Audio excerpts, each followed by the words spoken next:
O Evangelho deste domingo nos fala da apresentação de Nosso Senhor ao templo como primogênito. Lemos no Evangelho de Lucas, no capítulo 2, a partir do versículo 21, que Maria e José levaram Jesus, menino, ao templo, para cumprir a lei do Senhor que prescrevia que todo primogênito de sexo masculino fosse consagrado ao Senhor. Os povos que viviam ao redor de Israel costumavam sacrificar os primogênitos aos próprios deuses, enquanto, como sabemos, o nosso Senhor veio não para pedir sacrifícios, mas para que tenhamos vida e vida plena. Para o povo de Israel, consagrar o primogênito ao Senhor significava, pelo contrário, reconhecer que a vida é dom de Deus e que só em Deus encontra a sua plenitude. Não é por acaso que este trecho se lê na festa da apresentação, caracterizada pela bênção das velas e pela festa também da vida consagrada na igreja. Os religiosos e as religiosas louvam neste dia o Senhor pelo seu chamado, reconhecendo a graça da própria eleição. Consagrar a própria vida a Deus, de fato, não é primeiramente um sacrifício, mas a resposta generosa ao dom de Deus, que nos chamou com amor, para que a nossa vida também seja um dom de amor para os irmãos. Claro que isto, de alguma forma, vale para todos os batizados, porque, pelo batismo, somos consagrados ao Senhor e nos tornamos em Cristo filhos primogênitos, únicos filhos no Filho. Vemos então alguma característica deste passo evidenciado no Evangelho. No trecho, lemos que antes da apresentação Jesus foi levado para a circuncisão. Isso acontecia no 8º dia. E nestes dias os pais deram o nome de Jesus, assim como tinha sido chamado pelo anjo antes de ser concebido. Depois, ao 40º dia, como lemos, quando se completaram os dias para a purificação deles, conforme a lei de Moisés, levaram o menino a Jerusalém para apresentá-lo ao Senhor. É muito forte esta graça. Cada um de nós, como Jesus e com Jesus em Cristo, recebeu o nome, e o nosso nome revela a nossa missão. O nome de Jesus, Yeshua, significa Deus, Yahvé, salva. É o Salvador, pois, como disse o anjo, ele será grande e será chamado Filho do Altíssimo. Apresentar-se ao templo significa então consagrar a missão recebida, reconhecer que, sem o Senhor, nada podemos fazer. Que Ele é a fonte da vida e que o sentido e a plenitude da nossa vida consiste em planificar a nossa vida em Deus. É interessante o contínuo voltar da palavra completar, unida à palavra para cumprir a lei do Senhor. Sim, precisamos descobrir que na lei do Senhor está a plenitude, a plena realização do nosso tempo e do sentido da nossa existência. Nestes dias, dialogando com o frei franciscano, Padre Guglielmo, que conviveu com Padre Pio, e que hoje tem mais de 90 anos, e que me considera um seu irmão espiritual, me dizia que sempre ora assim: Senhor, você me deu a vida, eu quero vivê-la para cumprir sempre a tua vontade. Sim, a nossa vida tem um fim, mas sobretudo tem um cumprimento, uma finalidade, uma realização. E quando realizamos a nossa missão, compreendo a vontade de Deus, a sua palavra.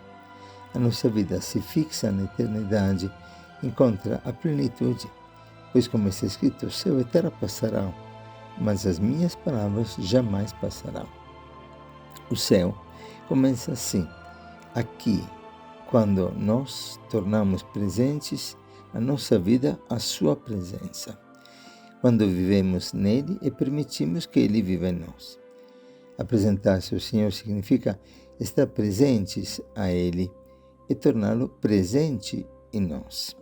Isto é o significado do nome cristão recebido pelo batismo, confirmado e consagrado na missão específica que Deus nos confia.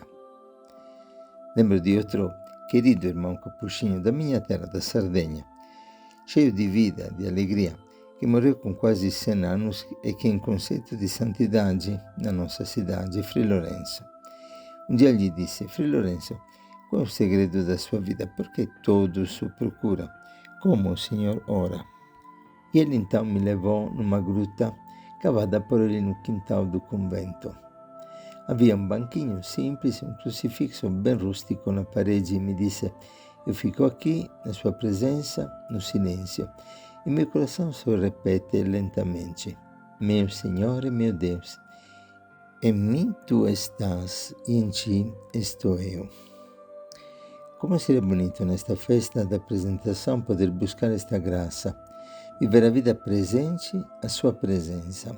Ele está em nós e nós estamos nele. Ou como dizia outro meu irmão, sacerdote Padre Marlo, o Espírito nos foi dado pelo batismo, mas será que nós nos damos ao Espírito Santo de verdade? Vemos também que José e Maria ofertaram apenas 2 pombinhos para o Senhor. Era a oferta dos pobres. Isso significa que somos chamados a dar da nossa pobreza. Eles dão o seu tudo e ofertam o primogênito, a primícia do próprio casamento e da própria vida. Não importa quanto temos, mas que possamos dar o nosso pouco, o nosso tudo. Dar generosamente, dar sem presunção, dar humildemente. Com Deus não deu nada, que não deu tudo.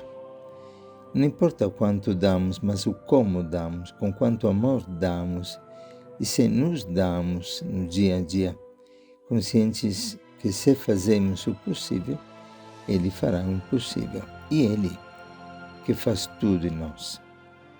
Só isso fica da nossa vida, não quanto teremos feito, mas quanto Ele terá feito em nós. Enfim, uma última consideração não menos importante.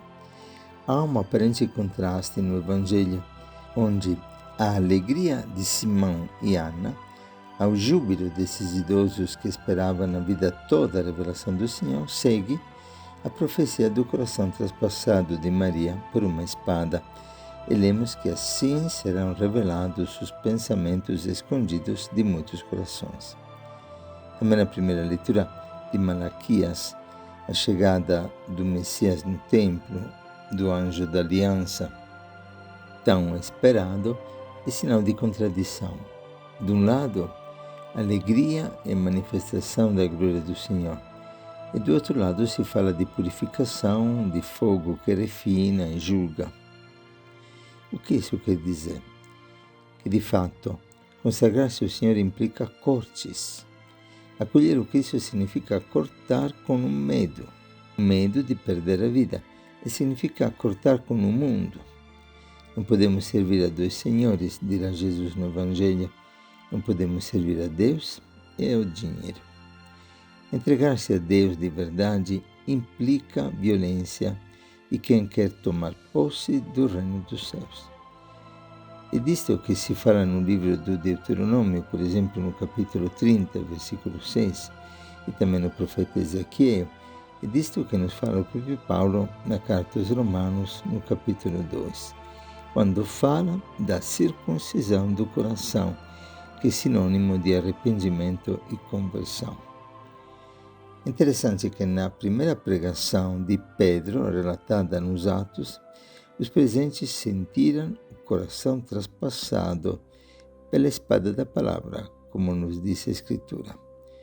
Esse processo é ao mesmo tempo repleto de alegria, por um lado, e dolorido por outro. A alegria da Boa Nova nos leva a renunciar a quanto contamina ou prejudica a nossa alma. Sempre digo, o Cristo ou lixo. Que o Senhor nos dê nesse domingo a alegria de deixar entrar em nossa alma, em nossa vida, em nossa família, em nosso trabalho, a luz de Cristo, que afasta toda a treva, a sua alegria, que nos leva a renunciar a todos os falsos prazeres, a sua plenitude, que nos leva a fugir de toda compensação mentirosa, de toda sugestão do pai da mentira. Aquele que veio para roubar, destruir e matar. Entreguemos ao Senhor com alegria a nossa vida, Apresentemo-nos a Ele e apresentemos Ele na nossa vida, para todos aqueles que encontramos. Que o Senhor te abençoe e te guarde. Com Cristo, entregamos com alegria e gratidão a nossa vida àquele que se deu tudo por nós e que se dá inteiramente por nós em cada migalha, toda vez que celebramos o santo sacrifício do altar, a Eucaristia. Um bom domingo para todos.